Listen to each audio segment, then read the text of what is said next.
நம்முடைய விஜயவர்களை பற்றி அவர் சொன்னார். நான் நேற்றே சொல்லிட்டேன், அவரை பற்றி ஒரு பொருட்டே கிடையாது, அவர் ஒரு ஆளே கிடையாது. எம்ஜிஆர் இருந்தது கட்சியில 30 வருஷம் இருக்காரு. அதனால அவரை வந்து ஏற்றுக்கிட்டான். எம்ஜிஆருங்கிறது வேற, இவருங்கிறது வேற. ஏதோ இன்னும் நிறைய வேலை செஞ்சோம். இமானுவேல் சேரன் கூட வேலை செஞ்சோம். அதில் அவருக்கு நம்ம ஜாதி மதமெல்லாம் பார்க்கறது நம்மளே என்ன முழுவர் இல்லை. அதை பற்றி என்ன யாரும் கவலைப்பட்டாரா? நம்ம அதை கூட நம்ம சும்மா திராவிட முன்னேற்ற கழகத்தை ஒன்றுதான். திராவிட முன்னேற்ற கழகம் வெற்றி தோல்வி நிறைய பார்த்துருக்கோம். 23 இடங்கள்ல உதயசூரியன் வெற்றி பெற்று கொஞ்சம் ஏமாத்தான மாற்றம். கொஞ்சம் வேகமாக வேலை செஞ்சிருந்தா ஜெயிச்சுக்கலாம். கொஞ்சம் அசால்ட்டா இருந்தா அவங்க ஓட்டே கேட்கல. அவங்க வரல, கோடியானியும் கிடையாது. என்னைக்கும் எங்கேயும் ஓட்டு கேட்கல. ஏதோ விழுந்துருச்சு, மக்கள் போட்டாங்க. மக்கள் போட்டதுக்கு நான் அறிவிக்கிறாங்க. ஆனா நம்முடைய கடமையில் நம்ம செய்ய தவறு. நம்முடைய 2வது முறையாக வெற்றி பெற்றிருக்கோங்கிறது பெருமையா இல்லை. நாம் இன்னும் பல ஆண்டுகள் தொடர்ந்து திராவிட முன்னேற்ற கழகம் வெற்றி பெற வேண்டும். நாங்கள் எல்லா வசதியும் செஞ்சு கொடுத்தோம். ஆனா மக்களுக்கு நான் போய் கேட்டேன், ஆஸ்பத்திரி போறேன், குளத்தூர் அதே போச்சுங்க, நாங்கள் போங்க நல்லா பார்ப்பாரு அப்படின்னு சொன்னார். சரி சொல்லி அவருக்கு ஒரு டாக்டர் போய் கேட்டேன், இவ்வளவு செஞ்சிருக்காரு யார் குளத்தூர்ல, அவருக்கு ஓட்டு போடாது. நாங்கள் போட்டோங்க, நாங்கள் கூட போட்டது சின்ன பயிர், நாங்கள் போடல. இந்த பயிரில் வச்சுட்டு என்ன சொல்லியிருக்காங்கன்னா, ராஜா போட்டு ஒரு ஓட்டு போட்டு போட்டேன்.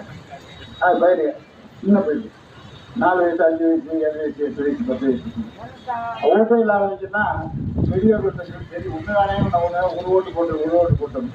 ஆனால் ஒன்றாவது மட்டும் சொல்லிட்டு இருந்தார். 2 ஓட்டுக்கு இதே சொல்லிடுவோம். எல்லாம் 3வது ஓட்டு நம்ம தான் விளைவுன்னு ஒன்றாவது அப்துல் கலாமுடைய நம்மளுடைய ஜீவை சொன்னார். அது ஒரு பக்கம் இருக்கு. அது உண்மையிலே ஓட்டு போட்டா கூட நம்ம 40,000 ஓட்டு தூக்கணும்னு நினைச்சான். ஆனா 35,000 ஓட்டு, நான் 30,000 ஓட்டு விழுந்து நினைச்சேன் அவனுக்கு. ஆனா அவனுக்கு 28,000 ஓட்டு விழுந்துச்சு. 30,000 ஓட்டு. ஆனா 40,000 ஓட்டு நம்ம ஜெயிச்சு நினைச்சது நம்ம 15,000 ஓட்டுல நம்ம நின்றுட்டான். கிறிஸ்டின்ஸ் ஏமாற்றி நான் கிறிஸ்டின் சொல்லி முதல்ல விஜய் சொன்னார். இப்போ ஜோசப் விஜய் சொல்றாரு. எனக்கு கிறிஸ்டின் ஓட்டு வாங்கிட்டார். அதே மாதிரி நம்ம ஆர்டிஸ்ட் ஓட்டு ஏமாற்றி வாங்கிட்டாங்க. வாங்கிட்டேன். நமக்கு ஓரளவுக்கு ஓட்டு ஒரு முறையாக போட்டாங்க. வேளாளர்கள்லாம் இங்கே நல்ல வேலை பொதுமக்கள் தொடர்பு வச்சுருக்காங்க. என்ன வேணா எனக்கு எழுதி கொடுங்க, நான் செஞ்சு வரேன். நீங்கள் ஒன்றும் பயப்பட வேண்டியதில்லை. ஆளுங்கட்சி இல்லைங்கிறதுக்காண்டி ஒன்று நீங்கள் யோசிக்க வேண்டியதில்லை. எது வேணாலும் எழுதிடுங்க, நான் செய்ய தயாராக இருக்கேன்.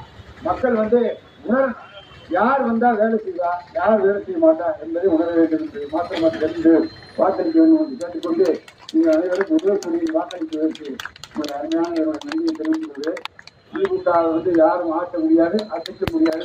திராவிட இயக்கம் தான் தமிழ்நாட்டு ஆளும். திராவிட இயக்கம் தான் தமிழ்நாட்டு ஆளும். நம்முடைய தலைவர் தான் நம்முடைய ஆழ்வார். இன்னொரு தடவை வருவார். அதுக்கப்புறம் பின்னாடி பேசிடுவோம். இந்த மாற்றம் தெரிவித்து அனைவருக்கும் நன்றி தெரிவித்துக் கொள்கிறேன். வாக்களித்தவர்களுக்கும் வாக்களிக்க போனவர்களுக்கு தேவையில்லை என்று எல்லோருக்கும் வாக்களித்தவர்களுக்கு நன்றி என்று